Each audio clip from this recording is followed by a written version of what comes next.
aan. En ik doe Maar gaat hij dan heel eventjes een tapeje. Okay. Ja. Zal ik naast de kreukel staan? Dan is de kreukel niet te zien.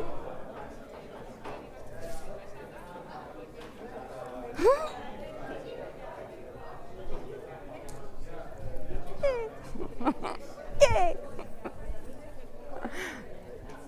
Wat moet ik doen met mijn handen?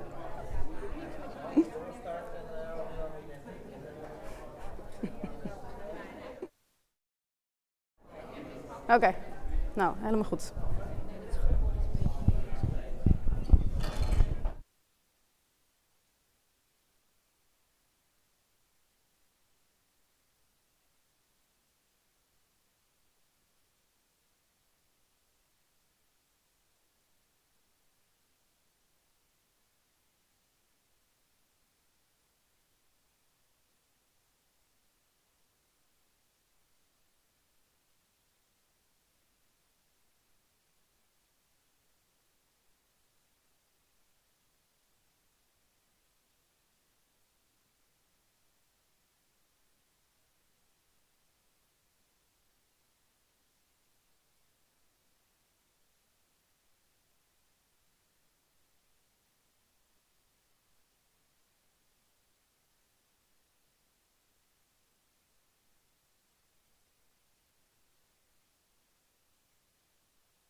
Okay, good afternoon, everybody. Hopefully the video works as well. My name is Peter Luijten. I'm Vice Dean of the Strategic Theme Life Sciences, and it is my honor to kick off this facility event. First of all, I would like to thank Erik van Zwol and Leonie de Vries for organizing this for how many time is this? The third or fourth? What? Third. The third time.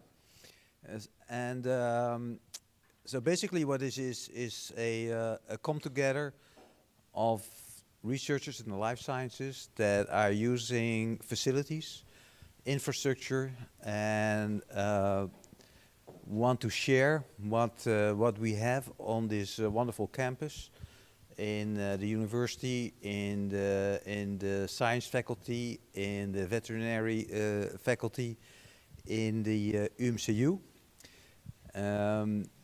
Nowadays there are many initiatives to really beef up the infrastructure.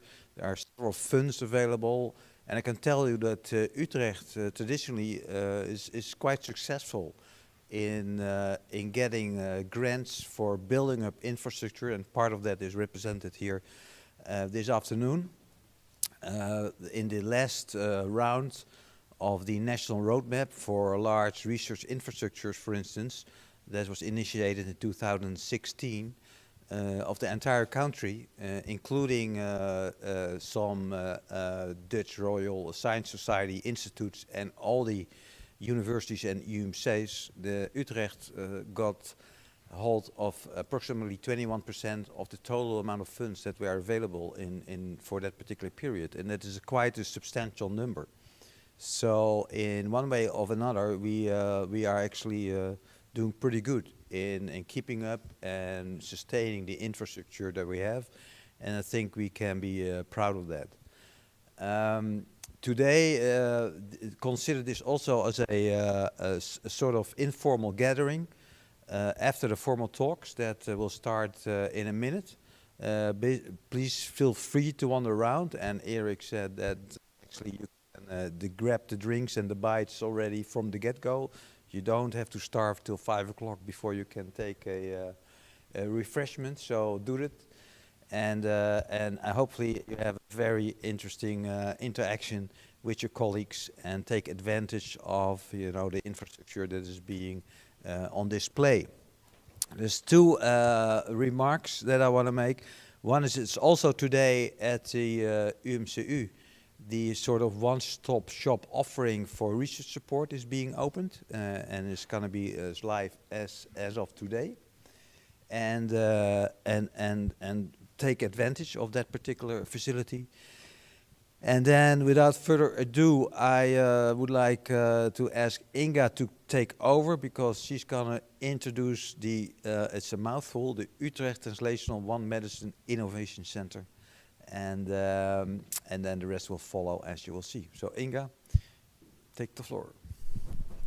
Thanks, Peter. And I'm now looking at my colleagues, and she's probably having a heart attack because the colors are all wrong. Never mind. Okay. Imagine this is the color scheme. It's always good if you start a presentation like this. Thanks very much. Really exciting to be able to introduce an initiative that has been launched at the Faculty of Veterinary Medicine, but is an initiative that we hope that will actually combine and cooperate and stimulate cooperation between all the life sciences in Utrecht and abroad. And yes, this is more of a Utrecht Science Park gathering, but also, you know, as a university, we always try to be as open as possible, and this is really what we're trying to do and achieve for this. And okay, right. I think we all know the past 2 years, we've all seen what infectious diseases can do to us as a community worldwide. And you know, we haven't really heard anything else. Now we have, but you know, not all that much when it comes to health. You know, we've heard a lot about corona, but did you know that 71% of all deaths globally are actually caused by non-communicable diseases? The World Health Organization also calls them chronic diseases, but you know, I'm going to try to keep talking about non-communicable diseases simply because cancer can also occur spontaneously. So we're talking about cancer, we're talking about cardiovascular diseases, we're talking about diabetes, hormonal diseases, genetic problems, you know, problems in the DNA. And they kill 41 million people every year, with many more people obviously suffering the consequences. You know, if you're talking about arthritis, you don't necessarily die from arthritis, but you really do suffer. And you might be thinking, but she's from the Faculty of Veterinary Medicine, so why is she talking about human disease? Well, the reason why I'm talking about those diseases is simply because our cats and dogs and horses, and to some extent also cows, but you know, let's just talk about the companion animals, and we'll talk about horses in the context of companion animals, also suffer from precisely the same non-communicable diseases. Okay, we're going to make this interactive. Who's got a pet at home? Cats, dogs? None of you have, yeah, okay. And you're hopefully you haven't had to deal too much with the vet, but some of you might have. So you know that also cancer is a problem, diabetes is a problem. Animals don't really suffer all that much from lung cancer because they don't tend to smoke, but there's lots of other diseases that are exactly the same. And we know that the etiology, the symptoms, and where possible, also the treatment is very similar. And this is actually the concept of one medicine. And many of you will know this, and you'll go, okay, but what's new about this? Well, one medicine is the idea that as a life science group, human patients, veterinary patients, that we cooperate together and that we try and combine our knowledge, that we observe our patients, whether they be human or animal, during the diagnosis, during the treatment and the after effect, and that we pool our knowledge. Now, we happen to be at the Faculty of Veterinary Medicine, so we treat animal patients, veterinary patients. And the reason why I say veterinary patients, you're going to hear me say this a lot, is because I try and make the difference between a patient who comes to us with their owner and is being treated in the context of their disease. So I'm not talking about laboratory animals who are also sometimes animal patients when we make them sick as part of novel research efforts. What we want to do with UTOMIC, we want to try and stimulate the cooperation between our veterinary scientists, our veterinary researchers, and our human counterparts, biomedical researchers, to actually pool our knowledge and try and learn from each other. And we want to do this by joining forces, and this is the bit that's novel, hopefully for us anyway, as a veterinary faculty. We want to join forces with partners from industry, from philanthropy, and of course, biomedical researchers, academic hospitals, other universities. And because we cooperate with our industry partners, they're able to actually, we're able to host state-of-the-art equipment, apertures that we also frequently see in human hospitals, but that we also use to treat our patients. And because with animal patients, we frequently see conditions that also occur in humans, but are much more rare in humans than in animals, we can actually combine our efforts and actually do much more groundbreaking research that will facilitate the faster translation into human clinical application, if that makes any sense at all. So what we want to do, we want to focus on state-of-the-art equipment in terms of diagnostic imaging, but also treatment imaging. And then we want to actually push veterinary medicine to the next level while still treating patients. And that's the most important bit here. And because we can sometimes go the extra mile with our veterinary patients, and we want to combine that with human healthcare, we hope that we can actually increase the translational put-through of innovative treatment in humans and animals. Our facilities will focus on screening, low-level screening, detection, that's imaging, treatment, where we're talking about how to intervene, for example, with hip dysplasia. We've got a current research project running where we are implanting 3D printed titanium implants in dogs with hip dysplasia. And we're now at the stage where we're hoping that translation to human patients will occur much more smoothly, because we know we've been able to do this without any complications to the 25 patients that we've been able to treat so far. So essentially, see it like this. We've got industry partners who will help us in, I keep thinking of the Dutch word, that's terrible, that'll help us in establishing state-of-the-art equipment. We've got philanthropic partners who are supporting us with the financing. And then what we have is we've got partners from the academic and biomedical world that'll help us realize traditional research and transitional research and one medicine care, where we care for our patients but at the same time use the results. And of course, to us, perhaps one of the most important bits is the outreach, that we want to tell the world that actually we want to join forces with our human colleagues and thereby advancing veterinary and human health. These are the founding partners, as we call them, but we're hoping that over a few months' time, not only won't I be able to get them all on the one sheet, but also that we'll see a lot more international partners. This is a bit of a soft launch. We've started this initiative 1 year ago behind the scenes, you know how this goes. And so far, we've got primarily national partners, but of course, this is an initiative that's much broader than the Netherlands.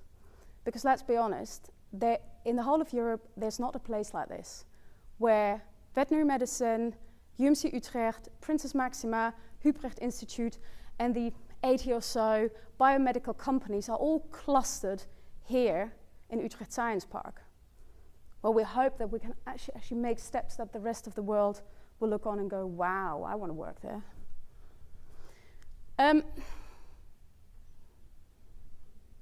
Ever still got time? Anyway, you can all, what I've done is, and this was supposed to read annex, but that's also disappeared, to show you a couple of the projects that we've done, but you can also see them on our website. I just very quickly mentioned the 3D printed titanium implants for dogs with hip dysplasia. And it's, to be honest, I'm vicariously proud because I don't do anything, my colleagues do this. But we've treated 25 patients and not a single veterinary patients, dogs, and not a single patient had a single complication. They come into our clinic, they can hardly walk, they are being operated on, and a day later they walk away.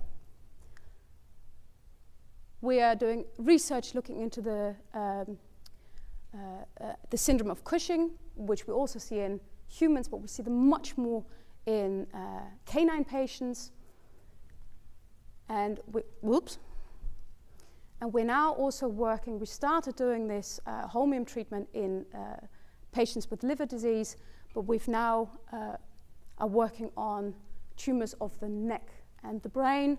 And these are just 3 of the examples. There are many more on UTOMIC.nl or utomic.org to see, and obviously we'll hope that we'll fill them gradually and over time.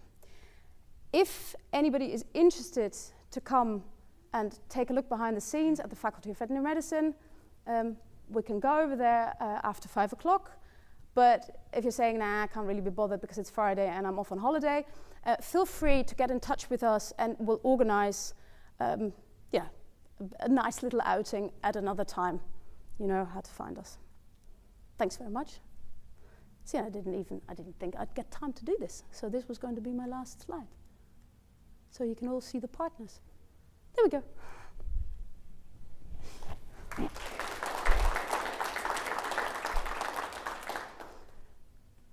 Are there any, do we do questions?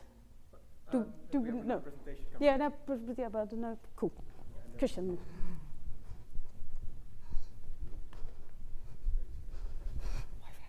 Thank you. Am I visible here if I stand here? Is that okay for the crowd? All right, thank you.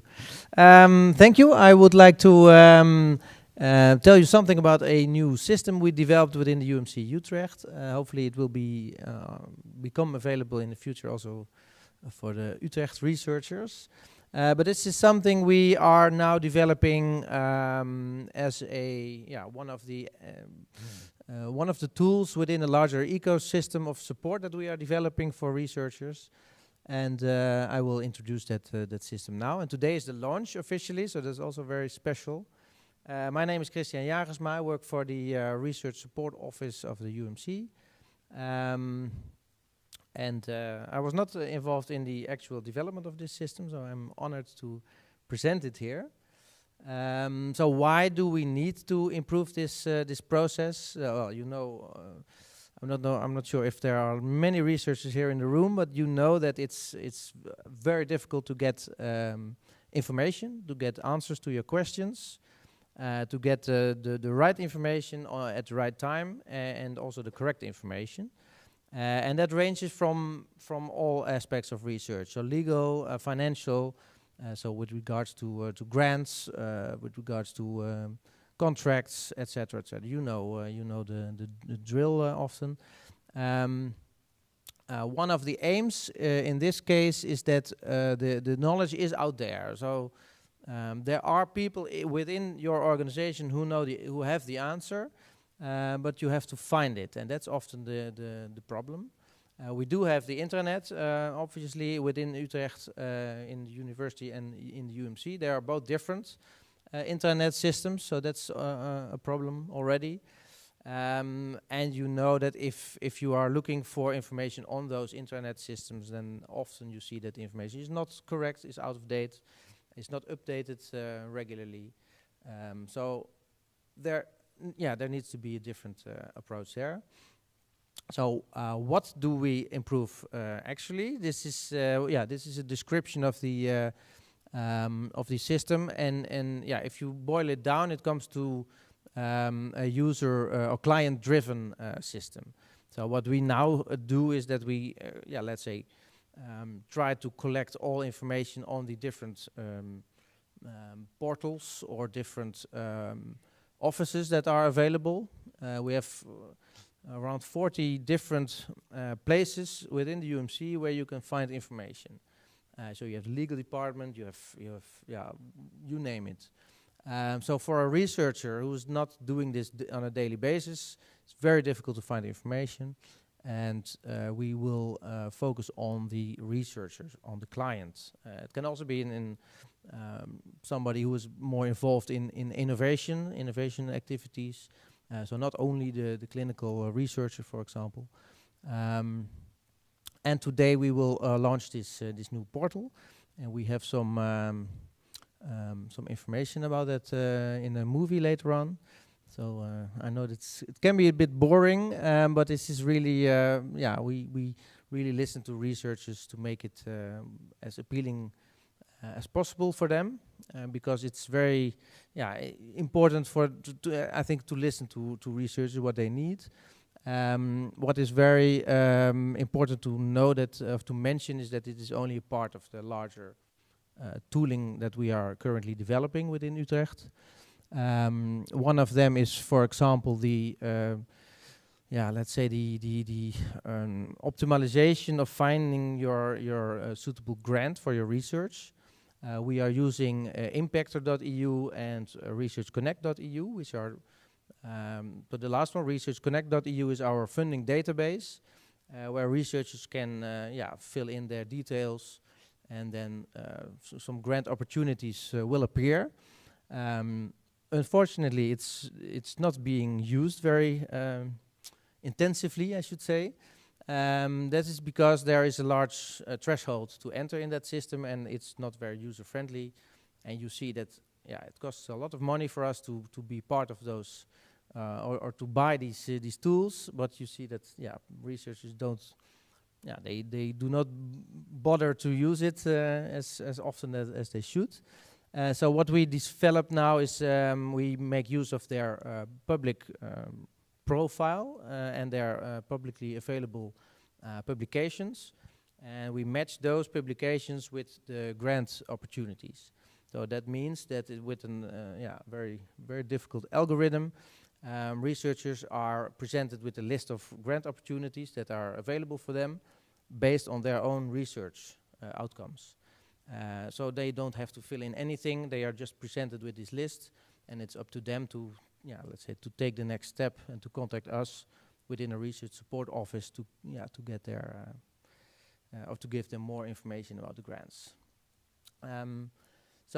In fact, this new system for information is also will do the same. So it will guide you to the right location. And we hope that it will save precious time of researchers. So we have mentioned a few, positive aspects of this one. First of all, we would like to have the bottom one more first-time right solutions. So if you ask a question, you get a good answer immediately. That would be the most optimum, of course. And the rest is of course very important. Spending less time on searching for information, so researchers can spend time on research, or doctors can spend time on patients, of course. You can spend more time on your innovations also, of course. What we also would like to do more is collecting expertise to support you on the way. So this system is also for the research support infrastructure very important to know where all the expertise is exactly. So if we have questions we cannot directly forward to one of the specialists, then we will have to find the specialist, and that makes the let's say the content of this system much more elaborate and much more worthwhile, I think. And there will be a feedback loop to information supply and support providers, because all the information that is gathered and later on spread to the researchers is collected in a database. So we can use that information later on to maybe make a list of frequently asked questions or make a automated system where you can just type in an answer and get an or type in a question and get an answer automatically. But that's the next step. So I would like to show you a short movie. The research environment has become increasingly complex. As a researcher, finding answers to your questions can be a challenge. The research page on Connect was designed to help you find the information and support you need for your research. In the current situation, you can easily get lost in a maze of information and support providers. You're looking all over the place, getting overloaded with information and wasting a lot of time and energy in the process. You might end up wondering if the collected information is complete and you can proceed. To help solve this challenge, the Research Office has introduced the Research and Innovation Support Portal, accessible via the Connect research page. You'll be redirected to your personal IT portal, where you can submit your question. The support team will help finding the needed information and/or connect you to the experts involved. We take an in-depth look at your case and involve relevant departments and internal support services. We will navigate you through the maze, saving you precious time to focus on research and innovation. We strive to provide good research and innovation support for all users. Your valuable input and feedback will help us to continuously improve the support and information supply. Together, we will build a researcher-friendly ecosystem.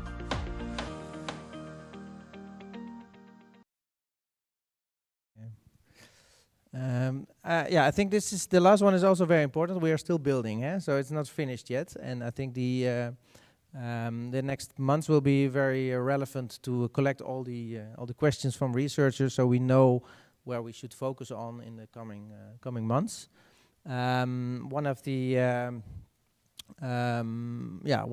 let's say take-home messages is that we will take all the information that is gathered in this portal to see, okay, where should we maybe develop a new expertise center, or maybe we should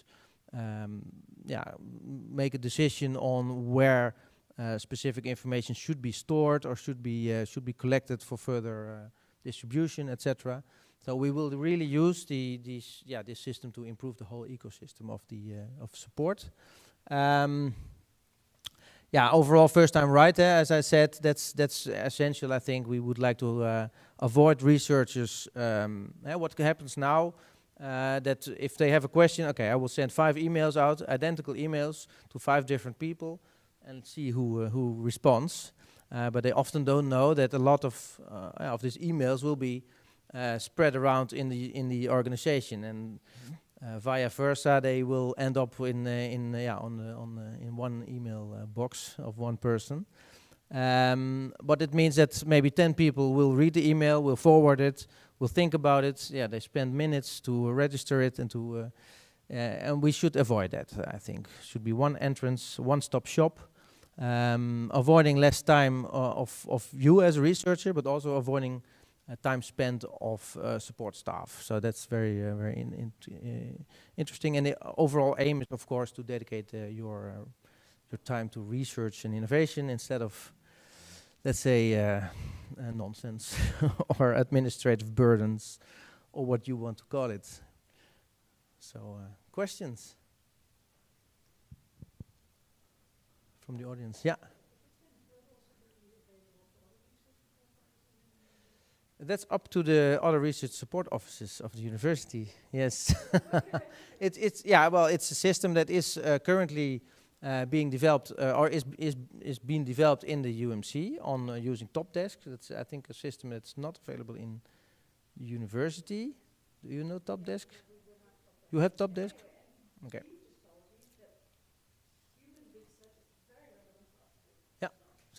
Yeah, so it's theoretically it's possible, but it's the ball is in your quarter. Yes. Yeah. Thank you. Thank you.